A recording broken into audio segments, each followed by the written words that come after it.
ਤੇ ਹਰਜੋਤ ਸਿੰਘ ਜੀ ਆਪਣੇ ਨਾਲ ਰਾਜਕਰਮਵੀਰ ਸਿੰਘ ਜੀ ਜੁੜ ਚੁੱਕੇ ਨੇ ਤੇ ਆਪਾਂ ਉਹਨਾਂ ਨੂੰ ਵੀ ਪ੍ਰੋਗਰਾਮ ਦੇ ਸ਼ਾਮਲ ਕਰਦੇ ਹਾਂ। ਰਾਜਕਰਮਵੀਰ ਸਿੰਘ ਜੀ, ਸਤਿ ਸ਼੍ਰੀ ਅਕਾਲ ਜੀ, ਆਇਆਂ ਨੂੰ ਜੀ।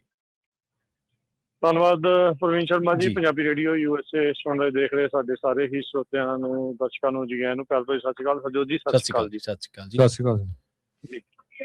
ਸੋ ਜਿੱਦਾਂ ਤੁਸੀਂ, ਮੈਂ ਸੁਣ ਰਿਹਾ ਸੀ ਕਿਉਂਕਿ ਮੈਂ ਟਰੈਵਲ ਕਰ ਰਿਹਾ ਸੀਗਾ, ਪਰ ਬਿਲਕੁਲ ਸਹੀ ਟਾਈਮ ਦੇ ਉੱਤੇ ਲੇਓਵਰ ਸੀਗਾ ਤੇ ਮੈਂ ਹੁਣ ਏਅਰਪੋਰਟ ਤੋਂ ਗੱਲ ਤਾਂ ਕਰ ਰਿਹਾ ਆ ਜੀ। ਬਟ ਜਿਹੜੀ ਇਹ ਇਲੈਕਸ਼ਨ ਦੇ ਨਤੀਜੇ ਆ ਇਹਨਾਂ ਨੇ ਬੜਾ ਨਿਰਾਸ਼ ਕੀਤਾ ਆ ਹਰਜੋਤ ਸਿੰਘ ਜੀ, ਖਾਸ ਕਰਕੇ ਜਿਹੜੇ ਡਾਕਟਰ ਜਸਮੀਤ ਬੈਂਸ ਦੀ ਜਿਹੜੀ ਇਲੈਕਸ਼ਨ ਆ ਉਸ ਦੇ ਵਿੱਚ ਉਹ ਕੀ ਕਾਰਨ ਰਹੇ ਤੇ ਬਹੁਤ ਵੱਡਾ ਸਵਾਲ ਆ ਜਿਹੜਾ ਸਿੱਖਾਂ ਨੂੰ ਤੇ ਪੰਜਾਬੀਆਂ ਨੂੰ ਜਿਹੜਾ ਉਹ ਪੁੱਛਣਾ ਪੈਣਾ ਆਪਣੇ ਆਪ ਨੂੰ ਵੀ ਕਿੱਥੇ ਕਮੀ ਰਹਿ ਗਈ ਜੀ। ਕੀ ਜਿਹੜਾ ਇਹ ਕਾਰਨ ਜਿਹੜਾ ਉਹ ਬਣਿਆ। ਇੱਕ ਬਹੁਤ ਹੀ ਵਧੀਆ ਕੈਂਡੀਡੇਟ ਜਿਨ੍ਹਾਂ ਨੇ ਕਮਿਊਨਿਟੀ ਦੇ ਨਾਲ ਜਿਹੜੀ ਆਪਣੀ ਉੱਥੋਂ ਦੇ ਲੋਕਲ ਬਸ਼ਿੰਦੇ ਆ ਉਹਨਾਂ ਦੇ ਲਈ, ਸਾਰਿਆਂ ਦੇ ਲਈ ਓਬਵੀਅਸਲੀ, ਆਪਣੀ ਸਿੱਖ ਕੌਮ ਦੇ ਨਾਲ ਆਪਣੀ ਜਿਹੜੀ ਉੱਥੋਂ ਦੀ ਲੋਕਲ ਕਮਿਊਨਿਟੀ ਉਹਨਾਂ ਲਈ ਵੀ ਬਹੁਤ ਜ਼ਿਆਦਾ ਜਿਹੜਾ ਉਹ ਕੰਮ ਕੀਤਾ। ਬਟ ਅਨਫੋਰਚੂਨੇਟਲੀ ਉਹ ਤੀਜੇ ਨੰਬਰ ਦੇ ਉੱਤੇ ਰਹਿ ਗਏ। ਆਪਾਂ ਨੂੰ ਆਸ ਉਮੀਦ ਸੀਗੀ ਵੀ ਟੌਪ 2 ਦੇ ਵਿੱਚ ਜਿਹੜੇ ਉਹ ਆ ਜਾਣਗੇ, ਪਰ ਡੈਮੋਕ੍ਰੇਟ ਪਾਰਟੀ ਦਾ ਹੀ ਜਿਹੜਾ ਦੂਸਰਾ ਕੈਂਡੀਡੇਟ ਸੀਗਾ ਰੈਂਡੀ, ਉਹ 4-5% ਵੋਟਾਂ ਦੇ ਨਾਲ ਜਿਹੜਾ ਹਾਲ ਦੀ ਘੜੀ ਅੱਗੇ ਆ। ਸੋ ਇਹ ਓਫੀਸ਼ੀਅਲ ਰਿਜ਼ਲਟ ਨਹੀਂ, ਪਰ ਇਹ ਆ ਵੀ ਵੋਟਾਂ ਦਾ ਫਰਕ ਜ਼ਿਆਦਾ ਹੋਣ ਕਰਕੇ ਰੁਝਾਨਾਂ ਦੇ ਮੁਤਾਬਕ ਜਿਹੜਾ ਆਪਾਂ ਕਹਿ ਸਕਦੇ ਹਾਂ, ਰੁਝਾਨਾਂ ਦੇ ਮੁਤਾਬਕ ਥੋੜੀ ਜਿਹੀ ਨਿਰਾਸ਼ਾ ਫਿਰ ਉਸ ਹਿਸਾਬ ਦੇ ਨਾਲ ਆ। ਅਸੀਂ ਅਜੇ ਵੀ ਉਮੀਦ ਕਰਦੇ ਹਾਂ ਵੀ ਜਿਹੜੇ ਬੈਲਟ ਕਾਊਂਟ ਹੋਣ ਵਾਲੇ ਆ ਜਾਂ ਜਿੱਦਾਂ ਵੀ ਆ ਵੀ ਸ਼ਾਇਦ ਉਹਦੇ ਵਿੱਚ ਪਾਸਾ ਜਿਹੜਾ ਉਹ ਪਲਟ ਜੇ, ਪਰ ਕਿਉਂਕਿ ਵੋਟਾਂ ਇੰਨੀਆਂ ਜ਼ਿਆਦਾ ਨਹੀਂ ਰਹਿ ਗਈਆਂ ਹੋਣਗੀਆਂ ਜਿਹਦੇ ਕਰਕੇ ਫਿਰ ਥੋੜਾ ਜਿਹਾ ਆਪਾਂ ਨੂੰ ਜਿਹੜਾ ਉਹ ਲੱਗਦਾ ਆ। ਸੋ ਇਹ ਬੜਾ ਧਿਆਨ ਮੰਗਣ ਵਾਲੀ ਗੱਲ ਆ ਤੇ ਸਵਾਲ ਆ ਹਰਜੋਤ ਸਿੰਘ ਜੀ, ਜਿਨ੍ਹਾਂ ਦੇ ਜਵਾਬ ਆਪਾਂ ਨੂੰ ਸਾਰਿਆਂ ਨੂੰ ਜਿਹੜਾ ਉਹ ਲੱਭਣੇ ਪੈਣੇ ਆ ਵੀ ਕਮੀ ਪੇਸ਼ੀ ਜਿਹੜੀ ਉਹ ਕਿੱਥੇ ਰਹਿ ਗਈ। ਕਿ ਆਪਣਿਆਂ ਦੀ ਇਸ ਦੇ ਵਿੱਚ ਕੋਈ ਜਿਹੜੇ ਵਿਰੋਧ ਦੇ ਵਿੱਚ ਉਹਨਾਂ ਦਾ ਕਸੂਰ ਸੀਗਾ, ਜਾਂ ਕੈਂਪੇਨ ਰਨ ਕਰਨ ਦੇ ਵਿੱਚ ਜਿਹੜੇ ਉਹ ਪਿੱਛੇ ਜਿਹੜੇ ਉਹ ਰਹਿ ਗਏ, ਕੀ ਲੋਕ ਸਪੋਰਟ ਨਹੀਂ ਕਰ ਸਕੇ, ਕੀ ਲੋਕਾਂ ਨੂੰ ਪਤਾ ਨਹੀਂ ਲੱਗ ਸਕਿਆ। ਕਿਉਂਕਿ 60 ਸਾਲਾਂ ਬਾਅਦ ਮਸਾਂ ਹੀ ਜਾ ਕੇ ਕਿਤੇ ਮੌਕਾ 17 ਸਾਲਾਂ ਬਾਅਦ ਜਾ ਕੇ ਮਿਲਿਆ ਸੀ। 55 ਦੇ ਵਿੱਚ ਸੀਗੇ ਦਲੀਪ ਸਿੰਘ ਸੌਂਦ ਜਿਹੜੇ ਪਹਿਲੇ, ਤੇ ਸੋ ਫਾਰ ਓਨਲੀ ਜਿਹੜੇ ਪੰਜਾਬੀ ਤੇ ਸਿੱਖ ਰਿਪਰੈਜ਼ੈਂਟੇਟਿਵ US ਦੀ ਕਾਂਗਰਸ ਦੇ ਵਿੱਚ ਇਹ ਮੌਕਾ ਸੀਗਾ। ਹੁਣ ਇਹਦੇ ਨਾਲ ਕੀ ਜਿਹੜਾ ਹਰਜੋਤ ਸਿੰਘ ਜੀ ਹੋਣਾ ਵੀ ਪ੍ਰਵੀਨ ਜੀ, ਇਹ ਇਸ ਲਈ ਵਿਚਾਰਨ ਵਾਲੀ ਜਿਹੜੀ ਗੱਲ ਆ ਵੀ ਹੁਣ ਕਿਉਂਕਿ ਪ੍ਰਾਇਮਰੀ ਦੇ ਵਿੱਚ ਅਸੈਂਬਲੀ ਐਟ ਏ ਟਾਈਮ ਇੱਕੋ ਇਲੈਕਸ਼ਨ ਸੀ ਰਨ ਕਰ ਸਕਦੇ ਆ। ਇਹਨਾਂ ਨੇ US ਦੀ ਕਾਂਗਰਸ ਲਈ ਰਨ ਕੀਤਾ, ਸੋ ਵਾਲੀ ਆਪਣੀ ਅਸੈਂਬਲੀ ਵਾਲੀ ਰਨ ਨਹੀਂ ਕਰ ਸਕਦੇ ਸੀਗੇ। ਉਹ ਹੁਣ ਉਹਨਾਂ ਦੀ ਟਰਮ ਇਸ ਨਵੰਬਰ ਦੇ ਵਿੱਚ ਜਿਹੜੀ ਉਹ ਕੰਪਲੀਟ ਹੋ ਜਾਣੀ ਆ, ਉਦੋਂ ਵੀ ਉੱਥੋਂ ਉਹਨਾਂ ਨੇ ਬਾਹਰ ਹੋ ਜਾਣਾ। ਸੋ ਆਵਾਜ਼ ਬੰਦ ਹੋ ਜਾਣੀ ਆ ਜਿਹੜੀ ਉੱਠਦੀ ਸੀ ਪਹਿਲਾਂ, ਆਵਾਜ਼ ਬੰਦ ਜਿਹੜੀ ਆ ਉਹ ਬਿਲਕੁਲ ਹੋ ਜਾਣੀ ਆ। ਸੋ ਇਹ ਬੜੀ ਨਿਰਾਸ਼ਾ ਵਾਲਾ ਜਿਹੜਾ ਇਹ ਸਬੱਬ ਜਿਹੜਾ ਉਹ ਬਣਿਆ ਆ। ਸੋ ਪਰ ਦੇਖੋ ਕੀ ਬਣਦਾ, ਪਰ ਇਹ ਤੋਂ ਇਹ ਆ ਵੀ ਅਜਿਹੀਆਂ ਜਿਹੜੀਆਂ ਝਟਕਿਆਂ ਤੋਂ ਆਪਾਂ ਨੂੰ ਸਿੱਖਣਾ ਚਾਹੀਦਾ ਆ। ਸੋ ਲਾਮਬੰਦ ਜਿਹੜਾ ਉਹ ਇਸ ਦੇ ਵਿੱਚ ਹੋਣਾ ਜਿਹੜਾ ਉਹ ਚਾਹੀਦਾ ਆ ਤੇ ਉਹਨਾਂ ਲੋਕਾਂ ਦੀ ਪਛਾਣ ਵੀ ਕਰਨੀ ਚਾਹੀਦੀ ਆ। ਚਲੋ ਹੁੰਦੇ ਹੀ ਆ ਸਾਰੀ ਕਮਿਊਨਿਟੀ ਦੇ ਨਾਲ, ਸਾਰੇ ਜਾਣੇ ਨਹੀਂ ਵੀ ਜਿਹੜੇ ਕਈ ਵਾਰੀ ਖੜ ਦੇ ਵਿੱਚੋਂ ਹੀ ਵਿਰੋਧਤਾ ਜਿਹੜੀ ਉਹ ਹੋ ਜਾਂਦੀ ਆ, ਪਰ ਉਹ ਦੇਖਣਾ ਪੈਣਾ ਆ ਵੀ ਕੀ ਕਾਰਨ ਜਿਹੜੇ ਇਸ ਦੇ ਵਿੱਚ ਜਿਹੜੇ ਉਹ ਰਹੇ ਆ, ਜਿਨ੍ਹਾਂ ਨੂੰ ਲੱਗਦਾ ਸੀਗਾ ਵੀ ਸ਼ਾਇਦ ਉਹ ਚਲੇ ਜਾਣਗੇ। ਬਹੁਤ ਵਧੀਆ ਕੈਂਡੀਡੇਟ ਸੀਗੇ, ਇੱਥੋਂ ਤੱਕ ਕਿ ਡੈਮੋਕ੍ਰੇਟ ਪਾਰਟੀ ਨੇ ਖੁਦ ਅਖੀਰ 'ਚ ਜਾ ਕੇ ਉਹਨਾਂ ਨੂੰ ਅੰਡੋਰਸ ਵੀ ਜਿਹੜਾ ਉਹ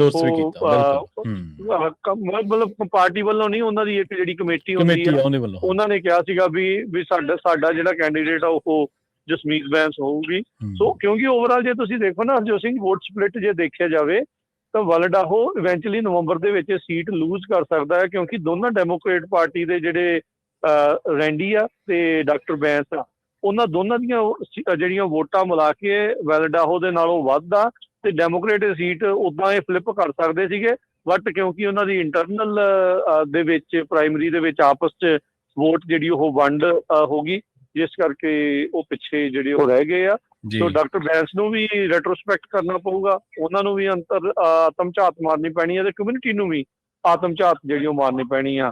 ਹੁਣ ਉਹ ਲੋਕ ਜਿਹੜੇ ਉਹ ਦੇਖਣ ਜਿਨ੍ਹਾਂ ਦੇ ਘਰਾਂ 'ਚ ਬੈਲਟ ਆਏ ਪਰ ਵੋਟ ਨਹੀਂ ਪਾਈ, ਕੀ ਗੱਲ ਰਹਿ ਗਈ, ਕਿੱਥੇ ਕਮੀ ਪੇਸ਼ੀ ਜਿਹੜੀ ਉਹ ਰਹਿ ਗਈ, ਕਿਉਂ ਨਹੀਂ ਤੁਸੀਂ ਵੋਟ ਜਿਹੜੀ ਉਹ ਪਾਈ ਹੈਗੀ। ਸੋ ਸਾਰੀਆਂ ਚੀਜ਼ਾਂ ਨੂੰ ਜਿਹੜਾ ਉਹ ਦੇਖਣਾ ਜਿਹੜਾ ਉਹ ਪੈਣਾ ਆ। ਜੈਫ ਰੋਜ਼ਨ ਜਿਹੜਾ ਟਰਾਂਸਨੈਸ਼ਨਲ ਰਿਪਰੈਸ਼ਨ ਦੇ ਉਲਟ ਸੀਗਾ, ਉਹ ਸੈਂਟਾ ਕਲਾਰਾ ਦੇ ਕਾਊਂਟੀ ਦੇ ਡਿਸਟ੍ਰਿਕਟ ਅਟਾਰਨੀ ਲਈ ਉਹ ਬਾਜੀ ਮਾਰ ਗਿਆ ਆ। ਚਲੋ ਇੱਕ ਚੀਜ਼ ਜਿਹੜੀ ਤੁਸੀਂ ਦੱਸੀ ਵੀ ਇਸਰਾਨੀ, ਚਲੋ ਉਹ ਹਾਰ ਗਈ ਆ ਵੀ ਜਿਹੜੀ ਹਿੰਦੂਤਵਾ ਤੇ RSS ਦੇ ਨਾਲ ਜਿਹੜੀ ਉਹ ਜੁੜੀ ਹੋਈ ਸੀਗੀ, ਉੱਥੇ ਆਇਸ਼ਾ ਵਹਾਬ ਨੇ ਜਿਹੜੀ ਉਹ ਨਵੰਬਰ ਤੱਕ ਜਿਹੜੀ ਉਹ ਰੀਚ ਕਰ ਲਈ ਆ। ਸੋ ਇਹ ਸਾਰੀਆਂ ਚੀਜ਼ਾਂ ਜਿਹੜੀਆਂ ਹੋਈਆਂ। ਇਸ ਵਾਰ ਜਿਹੜੀਆਂ ਪ੍ਰਾਇਮਰੀਜ਼ ਦੇ ਵਿੱਚ ਪੰਜਾਬੀ ਕੈਂਡੀਡੇਟ ਖੜੇ ਤਾਂ ਬਹੁਤ ਸੀਗੇ, ਪਰ ਜੇ ਫੋਰਚੂਨੇਟਲੀ ਮੈਨੂੰ ਲੱਗਦਾ ਕਿਸੇ ਨੂੰ ਨਹੀਂ ਪ੍ਰਾਪਤ ਹੋਈ। ਨਿਕਸੋ ਤਾਂ ਹੁਣੇ ਵੀ ਪਿੱਛੇ ਰਹਿ ਗਏ, ਮਨਪ੍ਰੀਤ ਕੌਰ ਵੀ ਜਿਹੜੀ ਉਹ ਰਹਿ ਗਈ, ਡਾਕਟਰ ਜਸਮੀਤ ਬੈਂਸ ਵੀ ਜਿਹੜੇ ਉਹ ਰਹਿ ਗਏ, ਜਪਜੀਤ ਉੱਪਲ ਦਾ ਵੀ ਤੁਸੀਂ ਜਿਹੜਾ ਉਹ ਦੱਸ ਚੁੱਕੇ ਆ। ਦੋ ਜਿਹੜੇ ਕੈਂਡੀਡੇਟ ਨਵਗੁਰਮ ਤੇ ਨੈਨਦੀਪ ਸਿੰਘ, ਇਹ ਨਵੰਬਰ ਦੀਆਂ ਇਲੈਕਸ਼ਨ ਦੇ ਵਿੱਚ ਫਰੈਜ਼ਨੋ ਸਿਟੀ ਕਾਉਂਸਲ ਦੇ ਲਈ ਜਿਹੜਾ ਉਹ ਜਾ ਰਹੇ ਆ। ਹੁਣ ਐਟਲੀਸਟ ਕਮਿਊਨਿਟੀ ਨੂੰ ਇਹ ਦੇਖਣਾ ਜਿਹੜਾ ਪੈਣਾ ਆ ਵੀ ਆਪਣੀ ਕਿਸੇ ਪਾਸੇ ਤਾਂ ਜਿਹੜੀ ਰਿਪਰੈਜ਼ੈਂਟੇਸ਼ਨ ਆ, ਆਪਣੀ ਜਿਹੜੀ ਆਵਾਜ਼ ਆ ਜਿਹੜੀ ਉਹ ਅੱਗੇ ਜਿਹੜੀ ਉਹ ਪਹੁੰਚੇ। ਤੇ ਸਾਰਿਆਂ ਨੂੰ ਹੁਣ ਹਮਲਾ ਮਾਰਨ ਦੀ ਜਿਹੜੀ ਉਹ ਜ਼ਰੂਰਤ ਹੈਗੀ ਆ। ਅੱਜ ਮੈਨੂੰ ਲੱਗਦਾ ਹਰਜੋਤ ਸਿੰਘ ਜੀ ਤੁਹਾਨੂੰ ਜਿਹੜੇ ਜਸਮੀਤ ਬੈਂਸ ਦੇ ਕੈਂਪੇਨ ਦੇ ਜਿਹੜੇ ਸਪੋਰਟਰਸ, ਉਹਨਾਂ ਦੀ ਸਵੇਰੇ ਕਾਲ ਵੀ ਆਈ ਸੀ, ਉਹ ਵੀ ਖਾਸੇ ਨਿਰਾਸ਼ ਸੀਗੇ। ਜੀ ਬਿਲਕੁਲ, ਕਾਫੀ ਨਿਰਾਸ਼ ਸੀ। ਕਹਿੰਦੇ ਵੀ ਅਸੀਂ ਮਿਹਨਤ ਤਾਂ ਬਹੁਤ ਕੀਤੀ, ਪਰ ਇਹ ਸਾਨੂੰ ਸਾਰਿਆਂ ਨੂੰ ਦੇਖਣਾ ਪੈਣਾ ਆ। ਆਪਣੇ ਆਪ ਅਸੀਂ ਇੱਕ ਪਾਸੇ ਤਾਂ ਕਹਿੰਦੇ ਆ ਵੀ ਸਾਨੂੰ ਜੀ ਸਿੱਖਾਂ ਨੂੰ ਆਪਣਾ ਰਾਜ ਭਾਗ ਚਾਹੀਦਾ, ਸਾਡਾ ਮੁਲਕ ਚਾਹੀਦਾ।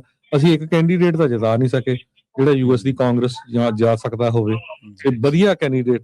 ਤੇ ਆਪ ਸੋਚ ਕੇ ਦੇਖੋ ਵੀ ਤੁਸੀਂ ਕੀ ਫਰਜ਼ ਅਦਾ ਕੀਤਾ। ਤੁਸੀਂ ਵੋਟ ਪਾਈ ਆ, ਤੁਸੀਂ ਕਿਸੇ ਨੂੰ ਆਂਢੀ ਗੁਆਂਢੀ ਨੂੰ ਕਿਹਾ ਤੇ ਉਹਨੂੰ ਵੋਟ ਪਾਓ, ਕਿਉਂਕਿ ਉਹ ਇੰਨੇ ਮੁੱਦਿਆਂ ਤੇ ਖੜੀ। ਕੱਲਾ ਇਹ ਨਹੀਂ ਵੀ ਜਿਹੜੇ ਮੈਂ ਕਹਿੰਦਾ ਕੌਮੀ ਮੁੱਦੇ ਆ, ਜਿਹੜੇ ਤੁਹਾਡੇ ਰੋਜ਼ਮर्रा ਦੀ ਜ਼ਿੰਦਗੀ 'ਚ ਹੁੰਦੇ ਆ। ਤੁਹਾਡੇ ਜਿਹੜੇ ਆਪਣੇ ਪੰਜਾਬੀ ਬਿਜ਼ਨੈਸਸ ਬਹੁਤ ਕਰਦੇ ਆ, ਪ੍ਰੋਪੋਜੀਸ਼ਨ 36 ਨੂੰ ਲੈ ਕੇ ਹੁਣ ਕਿੰਨੀ ਸਪੋਰਟ ਕੀਤੀ। ਤੁਹਾਡੇ ਬੱਚਿਆਂ ਨੇ ਡਾਕਟਰ ਬਣਨਾ ਆ, ਯੂਨੀਵਰਸਿਟੀ ਲਿਆਉਣ ਦੇ ਲਈ ਹੁਣ ਕਿੰਨੀ ਮਿਹਨਤ ਕੀਤੀ ਵੀ ਜਿਹੜੀ ਕਰਨ ਕਾਉਂਟੀ ਦੇ ਵਿੱਚ ਯੂਨੀਵਰਸਿਟੀ ਆਉਣੀ ਆ।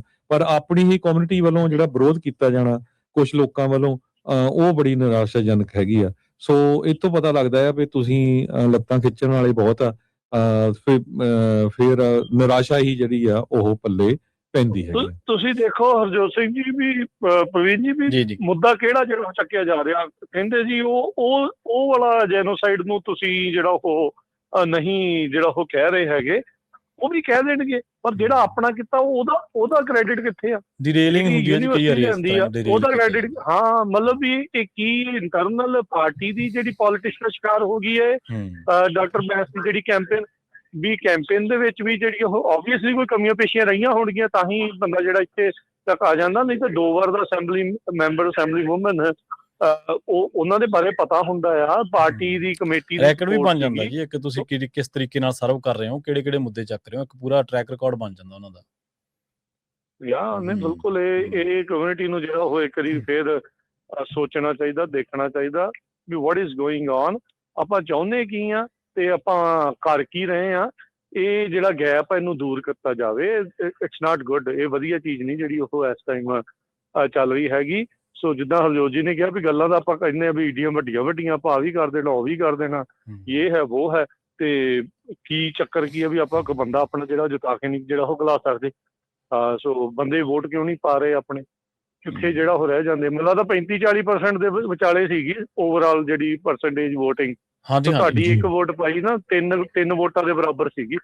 ਸੋ ਤੁਸੀਂ ਇਹ ਇਮੈਜਿਨ ਕਰ ਲਓ ਵੀ 3 ਗੁਣਾ ਕੀਮਤ ਦੀ ਤੁਹਾਡੀ ਵੋਟ ਸੀਗੀ, ਵੈਲਿਊ ਦੀ ਵੋਟ ਸੀਗੀ, ਤੇ ਜੇ ਤੁਸੀਂ ਵੋਟ ਨਹੀਂ ਪਾਏ ਤਾਂ ਤੁਸੀਂ ਉਹਨਾਂ ਨੂੰ 3 ਵੋਟਾਂ ਦੇ ਨਾਲ ਹਰਾਇਆ ਆ, ਇੱਕ ਹਿਸਾਬ ਦੇ ਨਾਲ ਪਿੱਛੇ ਜਿਹੜਾ ਉਹਨਾਂ ਨੂੰ ਰੱਖਿਆ ਆ।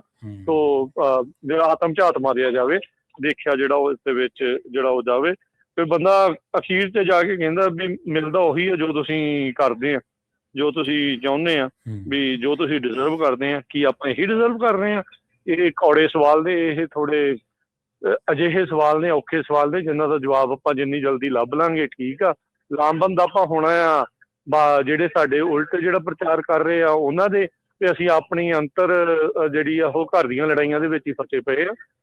ਇਹਨਾਂ ਨੂੰ ਜਿਹੜਾ ਮੈਨੇਜ ਕਰੋ, ਇਹਨਾਂ ਨੂੰ ਜਿਹੜਾ ਦੇਖੀਏ ਵੀ ਹੋ ਕੀ ਰਿਹਾ ਹੈਗਾ। ਜੀ ਬਿਲਕੁਲ।